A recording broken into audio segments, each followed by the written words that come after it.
I mentioned in my last Avatar The Last Airbender review that I consider the Waterbending Master to be sort of part one of what ends up being a 3-part finale to Book 1 Water. And yet I do feel like it's necessary to talk about this episode separate from those other two. Because at the end of the day, while this one does provide a worthwhile setup for those, setup that was entirely missing from the last Airbender movie, and while nothing would have saved that movie, at the very least, the final act of it would have been a lot better if they had kept it in. But while its threads do carry into the next 2 episodes, it does tell a complete story, which is something that, technically speaking, those 2 episodes do as well, even though they carry on threads from this one. That said, the episode primarily focuses on Katara's story, of all things, though there's bits and pieces of some Aang stuff and some Sokka stuff sprinkled in there too. The gang has been flying on Appa for 2 days straight, trying to locate the Northern Water Tribe, and so far they haven't had any luck, and they're starting to get testy. But just before they really seem to start coming to blows with each other, they're attacked by some waterbenders. Not like seriously, they're just incapacitated.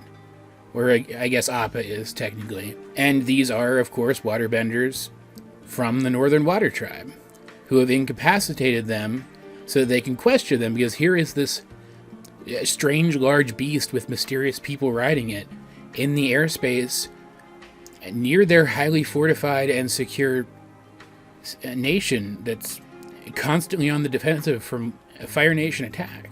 Like, the Fire Nation has yet to really threaten the Northern Water Tribe because they are this vigilant. But off-screen, these Water Nation soldiers discover who this is, and so Aang and the others are welcomed into the ornate ice city as friends and allies, which I think is really cool. I think it's a nice touch that we saw the Northern Waterbenders being so cautious. The episode hardly dwells on it, and yet it tells us so much about the attitude of this society up to this point.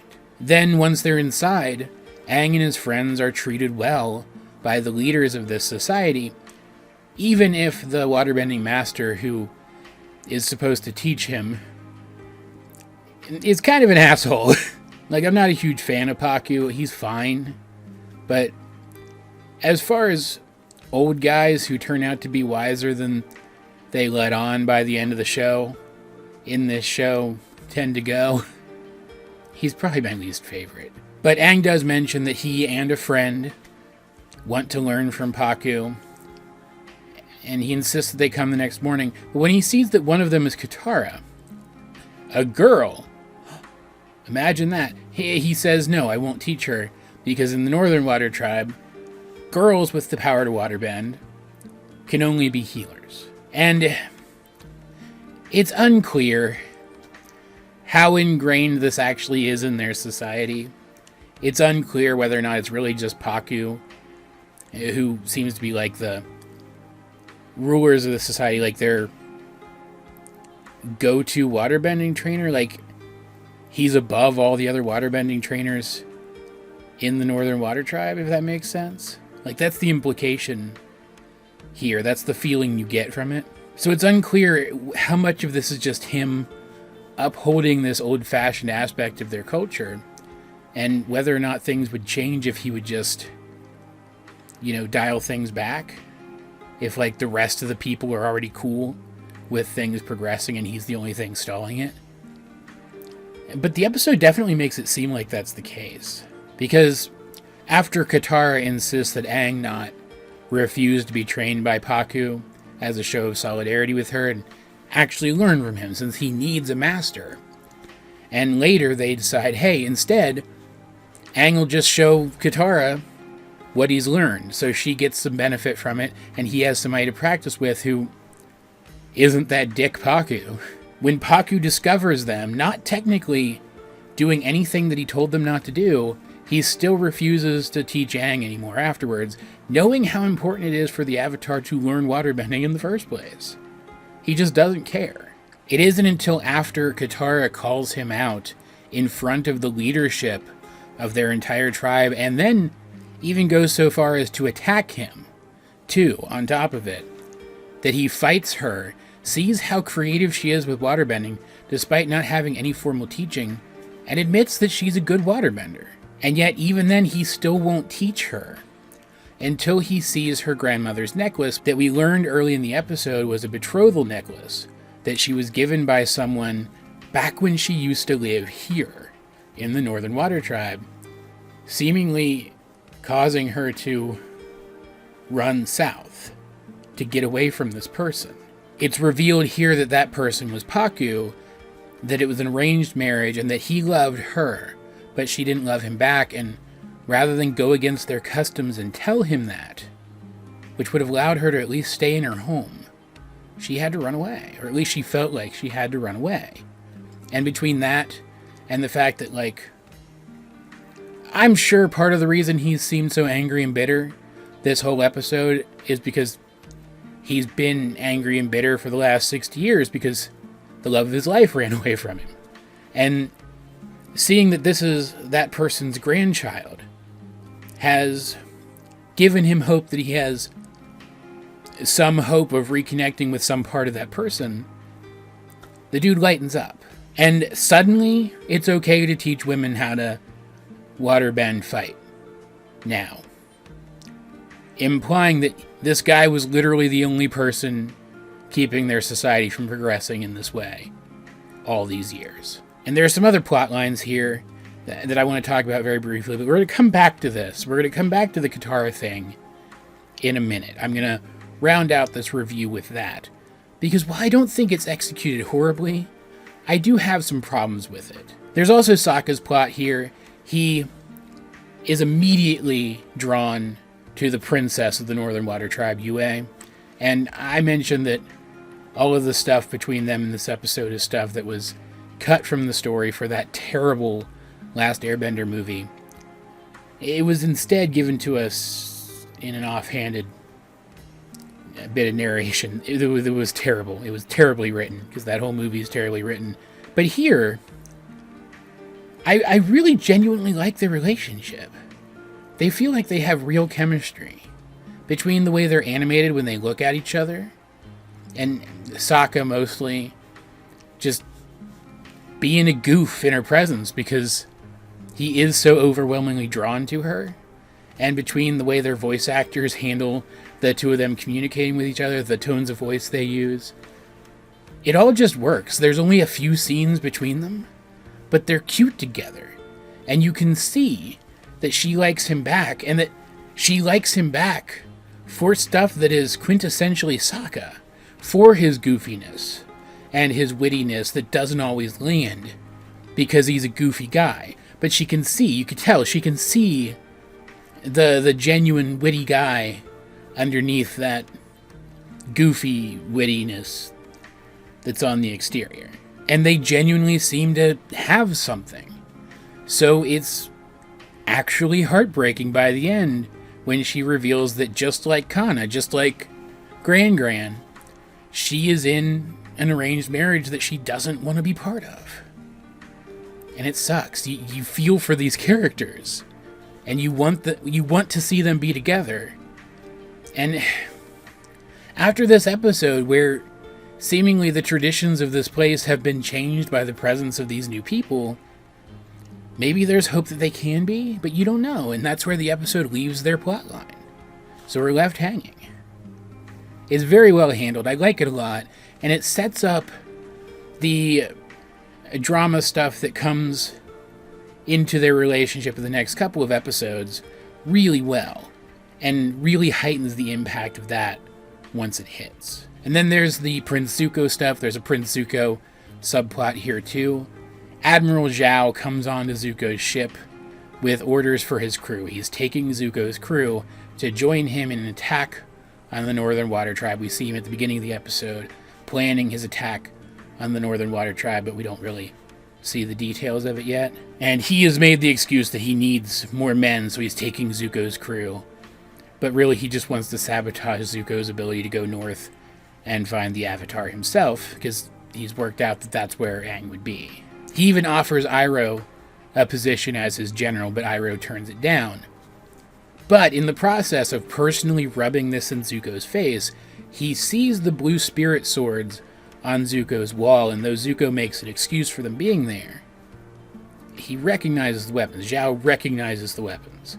You can tell he's playing along, but he knows that Zuko is the blue spirit. So he hires those pirates from way back, those pirates who have a grudge against Zuko, to blow up Zuko's ship while he's still inside. And at first it looks like Zuko just straight up bit it. But then if you go back and watch the scene where the ship blew up, you can see he puts a shield up around himself with firebending at the very last second. And that's how he survives to infiltrate Zhao's forces along with Iroh by the end, using Zhao's forces, which is this huge fleet. It's this huge fleet of ships, to piggyback himself into the Northern Water Tribe so that he can go after Aang himself. And there's not much to it. There's definitely some really good animation here, and it was cool to see the pirates used in this way, and it was cool to see Zhao participating in some genuine machinations this close to the finale, seeing how he's carrying himself into the finale on the back of these machinations.